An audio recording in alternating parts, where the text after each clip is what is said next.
प्यारे बच्चों नमस्कार। मैं राकेश विश्वकर्मा उत्कृष्ट विद्यालय भोरीवंशी।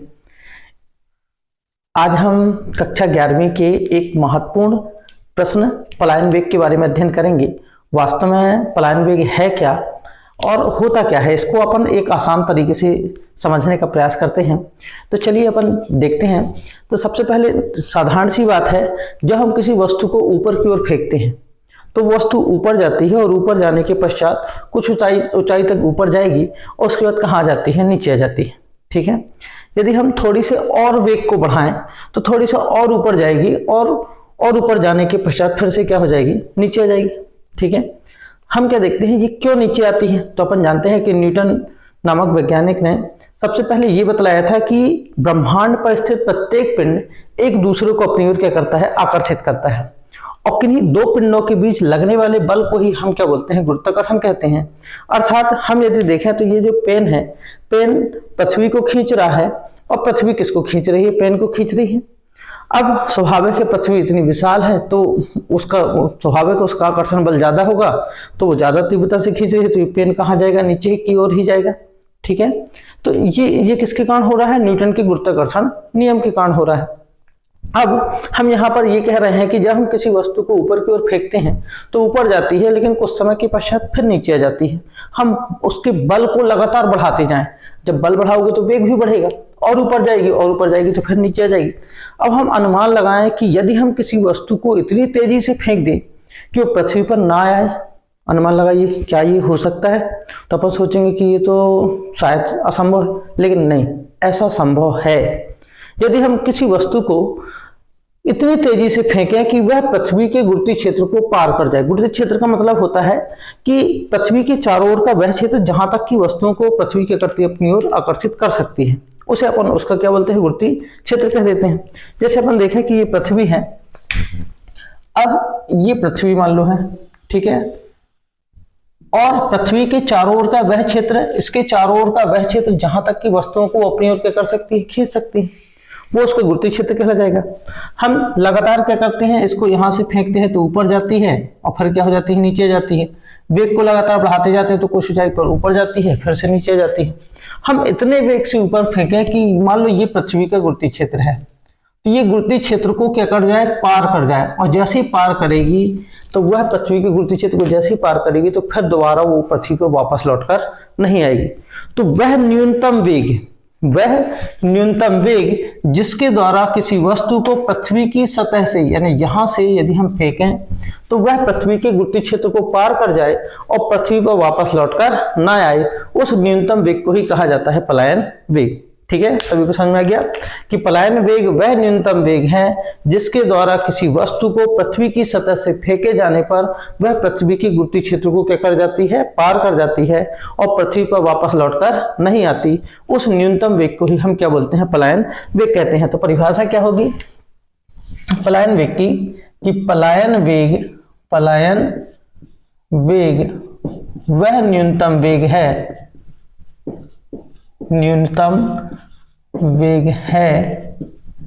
जिसके द्वारा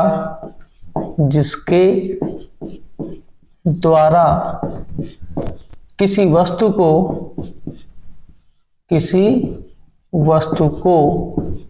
पृथ्वी की सतह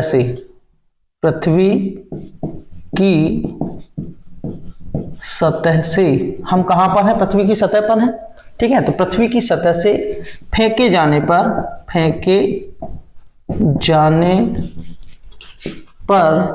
वह पृथ्वी के गुरुत्वीय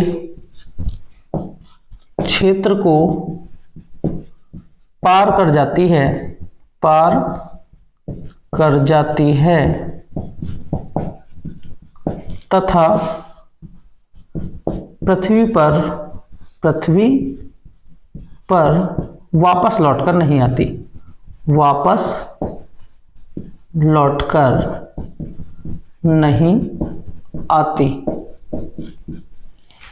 उस न्यूनतम वेग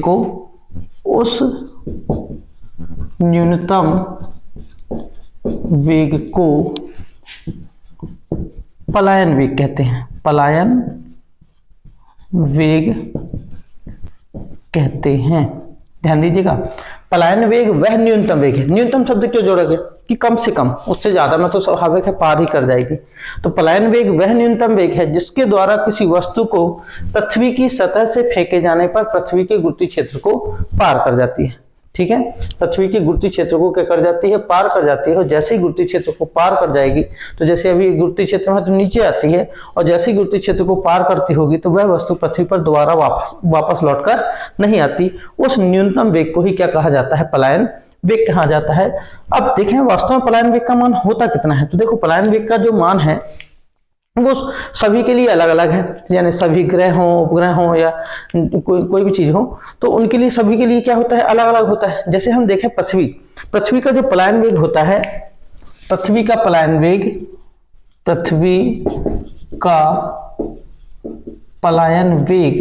कितना होता है, 11.2 किलोमीटर प्रति सेकंड होता है। ठीक है, पृथ्वी का पलायन वेग कितना होता है, 11.2 किलोमीटर प्रति सेकंड है। अर्थात यदि हम किसी वस्तु को पृथ्वी की सतह से 11.2 किलोमीटर प्रति सेकंड के न्यूनतम वेग से फेंकेंगे तो वह पृथ्वी के गुरुत्वीय क्षेत्र को पार कर जाएगी और पृथ्वी पर वापस लौटकर नहीं आएगी। तो ये इसका क्या कहा जाता है, पृथ्वी का पलायन वेग। चंद्रमा का पलायन वेग थोड़ी सा कम है। चंद्रमा का जो पलायन वेग है, चंद्रमा का पलायन वेग कितना है, केवल 2.4 किलोमीटर प्रति सेकंड है। ठीक है, तो स्वाभाविक है यहाँ का पलायन वेग क्या है, बहुत कम है। बहुत कम होने के कारण देखे होंगे कि हम चंद्रमा पर वायुमंडल क्या है, लगभग नगण्य है। ठीक है, अपने यहाँ का पलायन वेग, जो पृथ्वी का जो पलायन वेग है वो 11.2 किलोमीटर प्रति सेकंड है। तो अपने यहाँ क्या होता है, ना ज्यादा वायु की मात्रा ज्यादा है, ना ज्यादा क्या है, कम है। ठीक है, सूर्य का जो पलायन वेग है, सूर्य का पलायन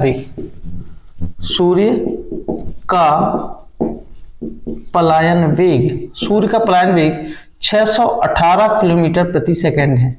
यानी वहां से किसी वस्तु को पलायन करने के लिए कितने किलोमीटर, 1 सेकंड में 618, अनुमान लगाइए 1 सेकंड में 618 कितना होता होगा कि 1 सेकंड में 618 किलोमीटर जब जाती होगी तब वो वहां से उसके क्षेत्र से क्या होती होगी, बाहर होती होगी। ठीक है, अपने पृथ्वी से तो केवल 11.2 किलोमीटर प्रति सेकंड, 11.2 किलोमीटर भी बहुत कहला जाता है कि 1 सेकंड में हम किसी वस्तु को ऐसा फेंके कि 11.2 किलोमीटर चली जाए।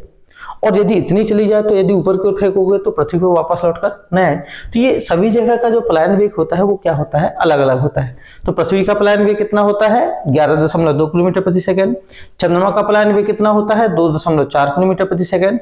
और सूर्य का पलायन वेग कितना होता है, 618 किलोमीटर प्रति सेकंड। ठीक है, तो ये होगी पलायन वेग की परिभाषा। चलिए अब अपन देखते हैं इसका व्यंजक। ठीक है, इसे अपन सिद्ध करते हैं। चलिए पलायन वेग का व्यंजक अपन सिद्ध करते हैं। पलायन वेग का व्यंजक, पलायन वेग का व्यंजक। ठीक है, चलिए सिद्ध करते हैं। इसके लिए हम क्या करते हैं कि हम मानते हैं कि माना क्या है, पृथ्वी गोल है। माना पृथ्वी क्या है, गोल है। ठीक है, जिसका द्रव्यमान कितना है, कैपिटल M, केंद्र कितना है O, और इसकी जो त्रिज्या है वो कितनी है, R है। ठीक है, हम क्या मान लिए कि माना पृथ्वी गोल है, जिसका द्रव्यमान कितना है, कैपिटल M है, केंद्र कितना है इसका O, और त्रिज्या कितनी है, R है। ठीक है, तो यही अपन लिखते जाएंगे। यही अपन को लिखना है कि माना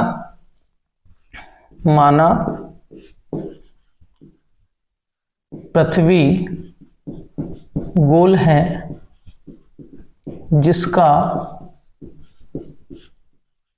द्रव्यमान कितना है, कैपिटल M, केंद्र O तथा त्रिज्या कैपिटल R है। ठीक है, माना पृथ्वी गोल है, जिसका द्रव्यमान कितना है, कैपिटल M, केंद्र कितना है O, त्रिज्या कितनी है, R है। हम ये मानते हैं कि इसके केंद्र O से, यानी कहां से, केंद्र O, केंद्र तो ये है, केंद्र O से स्मॉल r दूरी पर या x दूरी पर, केंद्र O से कितनी दूरी पर, स्मॉल x, तो यहां से यहां तक की जो दूरी होगी कितनी होगी, स्मॉल x है। स्मॉल x दूरी पर एक स्मॉल m द्रव्यमान का कोई क्या है, पिंड है। ठीक है, हम क्या मानते हैं कि माना पृथ्वी के केंद्र O से स्मॉल x दूरी पर एक स्मॉल m द्रव्यमान का कोई पिंड कितना है, m है। ठीक है, तो यहां मानते हैं कि माना पृथ्वी के केंद्र O से स्मॉल x दूरी पर क्या है, स्मॉल m द्रव्यमान का कोई पिंड है या कोई वस्तु है। ठीक है, स्वाभाविक सी बात है, यहां पर स्मॉल x दूरी पर एक स्मॉल m द्रव्यमान का कोई क्या है, पिंड है। अब क्या है होगा, इस पृथ्वी का द्रव्यमान कितना है, कैपिटल M, ये स्मॉल m द्रव्यमान का कोई पिंड है। अब दोनों के बीच क्या लाएगा, बल लाएगा, यानी पृथ्वी क्या करेगी, उस पर एक आकर्षण बल लगाएगी, खींचेगी। तो पृथ्वी के द्वारा, अतः लिखते हैं, अतः पृथ्वी के द्वारा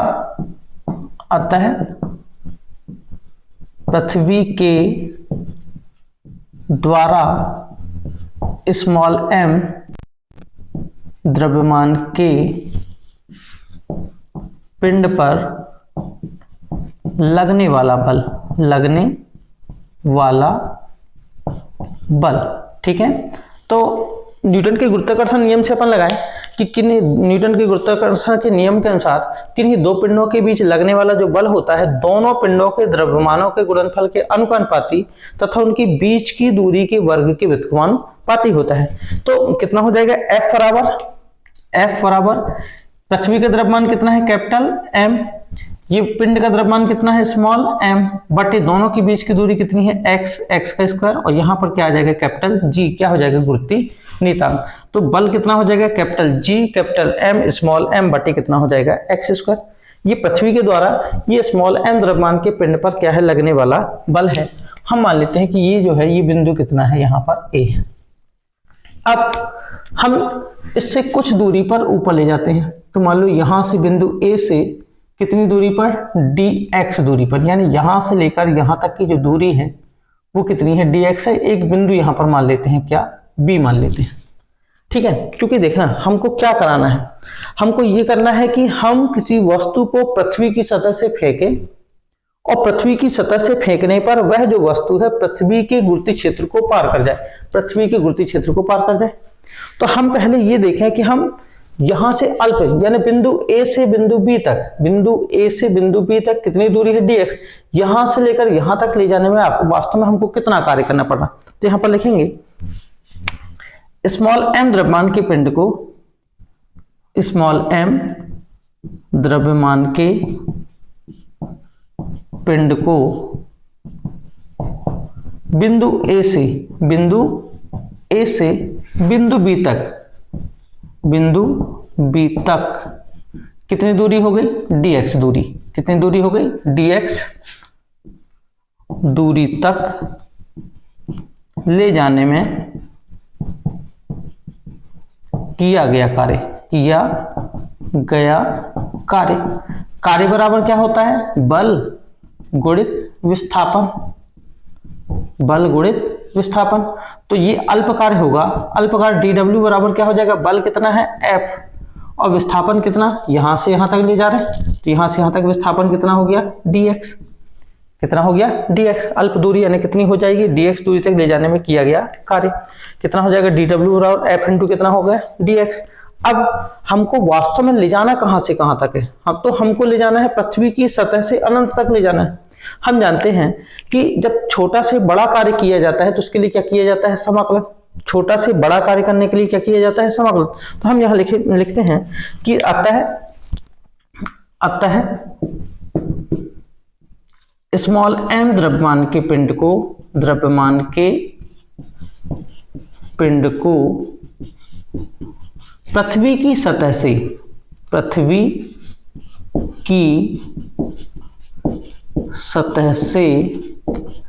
अनंत तक, अनंत यानी क्या, गुरुत्वीय क्षेत्र, अनंत तक ले जाने में किया गया कार्य। अब टोटल कार्य होगा W बराबर, क्या कर रहे हैं हम, छोटे से बड़ा याद कर रहे हैं, तो छोटा से बड़ा याद करने के लिए अपन क्या करते हैं, यहाँ पर समाकलन। अब कहां से कहां तक ले जाना है, तो पृथ्वी की सतह की त्रिज्या कितनी है, r, और कहां तक ले जा रहे हैं, अनंत तक, ठीक है, ये हो गया अनंत। कितना हो जाएगा f इंटू कितना हो जाएगा dx। ठीक है, w बराबर कितना हो जाएगा, हम f का मान रख देते हैं, तो r से लेकर इन्फिनिटी f का मान कितना है capital G capital M small m अपान कितना हो जाएगा x स्क्वायर कितना हो जाएगा dx। ठीक है, इसमें से क्या कॉमन आ रहा है, w बराबर यहां से capital G capital M small m क्या हो गया बाहर, कितना बचा यहां पर, ठीक है, r से लेकर कितना अनंत, यहां कितना हो जाएगा 1 अपान x स्क्वायर कितना हो जाएगा dx। ठीक है, अब देखिए यहां पर अपन देखें, यहां से w बराबर कितना हो जाएगा capital G capital M small m, ये x स्क्वायर को अपन ऊपर लाते हैं तो क्या हो जाएगा r से लेकर अनंत तक, यहाँ पर x स्क्वायर जब ऊपर जाएगा तो x की पावर +2 में है, और जैसे ही ऊपर जाएगा तो कितना हो जाएगा x की पावर कितनी -2 कितना हो जाएगा dx, x की पावर -2 कितना हो जाएगा dx। अब फार्मूला होता है समाकलन का कि समाकलन x की पावर n dx बराबर होता है x की पावर n+1 अपान n+1। ठीक है, हम देखें यहां पर n की जगह x की पावर n समाकलन x की पावर n dx बराबर x की पावर n+1 अपान n+1। तो यहां पर देखें x की पावर कितनी है -2 है, तो जहां जहां n होगा वहां पर अपन क्या रखेंगे -2, तो w बराबर कितना हो जाएगा, w बराबर GMM, यहां पर x की पावर -2 + 1 अपान -2 + 1, और ये जो लिमिट है कितनी है r से लेकर अनंत तक की, ये यहां जाएगी r से लेकर कितनी अनंत। अब कितना होगा, w बराबर capital G capital M small m, x की पावर -2 + 1 यानी x की पावर -1 अपान कितना हो जाएगा -1, और लिमिट कितनी हो जाएगी r से लेकर कितनी अनंत। ये -1 का यहां पर ले आते हैं तो w बराबर कितना हो जाएगा -GMM, और यहां पर कितना बचा x की पावर -1 और r से लेकर कितना हो जाएगा अनंत। ठीक है, x की पावर -1 को फिर अपन बटे में लाते हैं तो -1 से इसकी घात फिर +1 में चली जाएगी, तो w बराबर कितना हो जाएगा capital G capital M small m, यहां कितना हो जाएगा 1 अपान कितना x, अब r से लेकर कितना अनंत तक। हम जानते हैं कि लिमिट कैसे रखते हैं, पहले ये जो x है इसकी जगह हम अपर लिमिट रखेंगे, अपर लिमिट कितनी है इन्फिनिटी, तो w बराबर कितना हो जाएगा capital G capital M small m, यहां पर पहले x की जगह आएगा 1 अपान कितना, अपर लिमिट कितनी हो जाएगी अनंत। अब बीच में क्या आ जाएगा माइनस, जैसे लोअर लिमिट रखते हैं तो बीच में क्या आता है माइनस। अब x की जगह कितना रखेंगे हम r, तो 1 अपान x की जगह कितना हो जाएगा यहाँ पर r हो गया। ठीक है, हम जानते हैं कि किसी भी संख्या में शून्य का भाग देते हैं तो अनंत होता है, तो अनंत का भाग देंगे तो कितना हो जाएगा शून्य होगा, तो w बराबर कितना हो जाएगा capital G capital M small m, यहाँ कितना हो जाएगा 1 अपान इन्फिनिटी की जगह कितना हो जाएगा 0 -1 अपान कितना r। ठीक है, w बराबर capital G capital M small m, यहाँ पर 0 में से 1 अपान r घटाएंगे तो -1 अपान कितना हो जाएगा r, और माइनस माइनस का क्या हो गया प्लस, w बराबर कितना हो जाएगा GMM अपान कितना हो जाएगा r। ये हो गया किया गया क्या कार्य। ठीक है, यहाँ पर कार्य निकल आया कि हम जो स्मॉल m द्रव्यमान की पिंड को पृथ्वी की सतह से जब हम अनंत तक, अनंत यानी गुरुत्वीय क्षेत्र के पार, तो वहां तक ले जाते हैं तो किया गया कार्य कितना आता है w बराबर GMM अपान कितना r। अब स्वाभाविक है जब उसको अपन ले जाएंगे तो उसका कुछ ना कुछ क्या होगा वेग होगा, तो यहाँ पर अपन मानते हैं कि माना पिंड का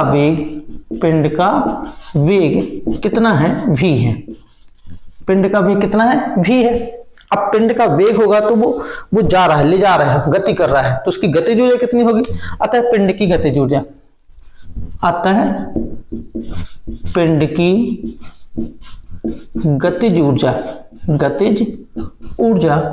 ऊर्जा का फार्मूला क्या होता है, गतिज ऊर्जा बराबर 1/2 mv का वर्ग। गतिज ऊर्जा का सूत्र क्या होता है, 1/2 mv का वर्ग। तो ये पिंड की गतिज ऊर्जा निकल आई कि द्रव्यमान कितना है उसका स्मॉल m है और वेग कितना है उसका v है, तो उसकी गतिज ऊर्जा कितनी होगी, 1/2 mv का वर्ग। हम यहाँ लगा देते हैं ऊर्जा संरक्षण का नियम। ऊर्जा संरक्षण के नियम से, ऊर्जा संरक्षण के नियम से, ऊर्जा संरक्षण का नियम क्या कहता है कि जो हम कार्य कर रहे हैं वही तो गतिज ऊर्जा के रूप में संरक्षित हो रहा है। तो यहां पर किया गया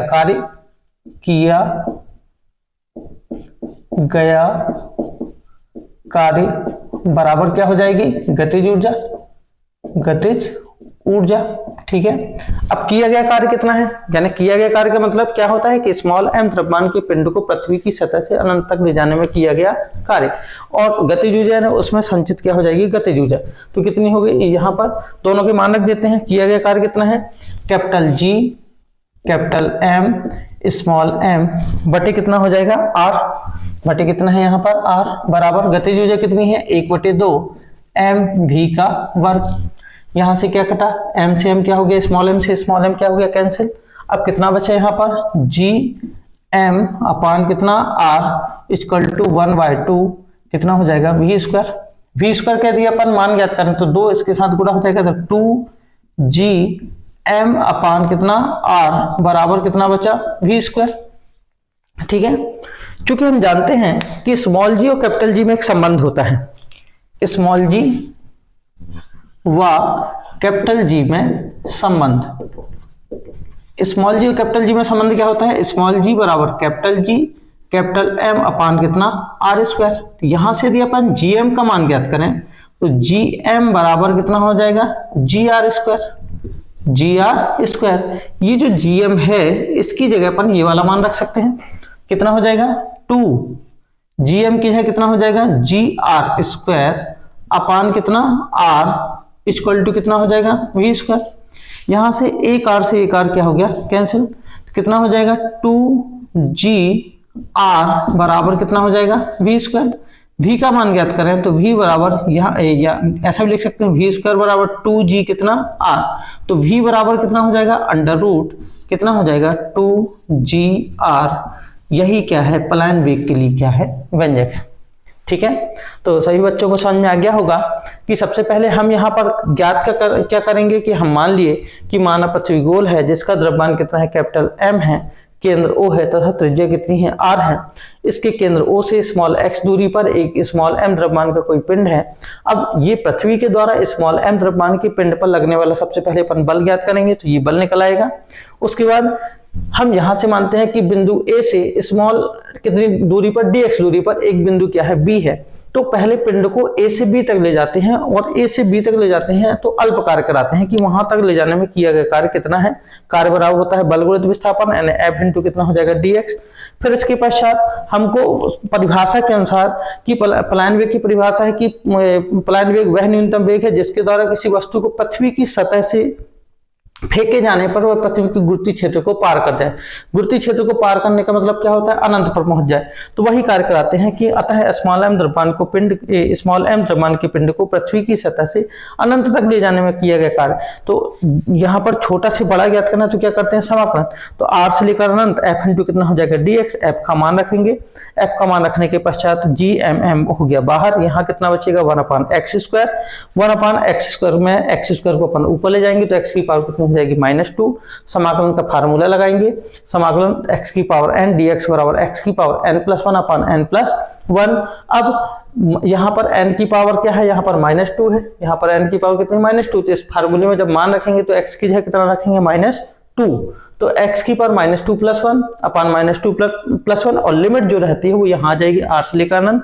इसको हल करेंगे तो x की पावर -1 अपान -1, और ये माइनस को क्या निकाल लेंगे बाहर। अब कितना बचा, -1। x की पावर -1 जब बटे में आएगी तो क्या हो जाएगी, प्लस में हो जाएगी। ठीक है, अब लिमिट कैसे रखते हैं, पहले अपर लिमिट और बीच में माइनस, और फिर क्या रखते हैं, लोअर लिमिट।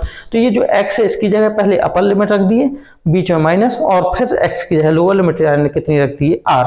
हम जानते हैं कि किसी भी संख्या में शून्य का भाग देते हैं तो क्या होता है, अनंत, तो अनंत का भाग देते हैं तो क्या होता है, शून्य।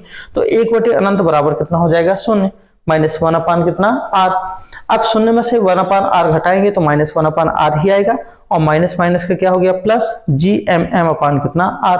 ये हो गया किया गया कार्य। अब कार्य करा तो उसका वेग कितना है, तो हम मान लिए कि उस पिंड का वेग कितना है v है, तो उसकी गतिज ऊर्जा कितनी होगी 1/2 mv का वर्ग। अब ऊर्जा संरक्षण का नियम लगा दिए कि ऊर्जा संरक्षण के नियम के अनुसार जो किया गया कार्य है वही तो गतिज ऊर्जा में परिवर्तित हो रहा है। तो यहाँ पर लिखेंगे किया गया कार्य बराबर गतिज ऊर्जा, कार्य का मान रख दिए, गतिज ऊर्जा का मान रख दिए। यहाँ पर क्या m से m क्या हो गया कैंसिल, GM अपान कितना हो गया r इक्वल टू 1/2 v²। अब ये जो GM है, स्मॉल जी और कैपिटल जी में संबंध क्या होता है कि स्मॉल जी बराबर कैपिटल जी, कैपिटल M अपान r²। तो GM बराबर कितना हो जाएगा GR²। ये GM की जगह कितना GR² मान रख दिए, ठीक है। R से R क्या हो जाएगा कट जाएगा, तो कितना बचेगा 2GR इक्वल टू v², या इसी को लिख सकते हैं v² बराबर 2GR। v बराबर कितना हो जाएगा, यहाँ पर वर्गमूल लग जाएगा 2GR। यही पलायन वेग के लिए क्या है व्यंजक है। तो सभी बच्चों को पलायन वेग का जो व्यंजक है समझ में आ गया होगा, ठीक है। आप इसका स्क्रीनशॉट ले सकते हैं। अब हम जानते हैं कि ये जो क्वेश्चन है परीक्षा की दृष्टि से बहुत ज्यादा इंपॉर्टेंट है। यदि ये हमसे बन गया, वैसे बहुत आसान भी है, यदि अपन को समझ में आ गया तो 4 नंबर तो अपने बिल्कुल क्या हो जाएंगे फिक्स हो जाएंगे। तो सभी बच्चे इस वीडियो को लाइक करें, सब्सक्राइब करें, शेयर करें, और कमेंट्स बॉक्स पर लिखना ना भूलें कि हमें कैसा लगा और कौन सा व्यंजक और समझना है, तो अपन उसके बारे में तैयारी करेंगे। परीक्षा का समय बहुत ज़्यादा नज़दीक है, तो अच्छी पढ़ाई करें, मन लगाकर, स्वस्थ रहें। धन्यवाद। जय हिंद, जय भारत।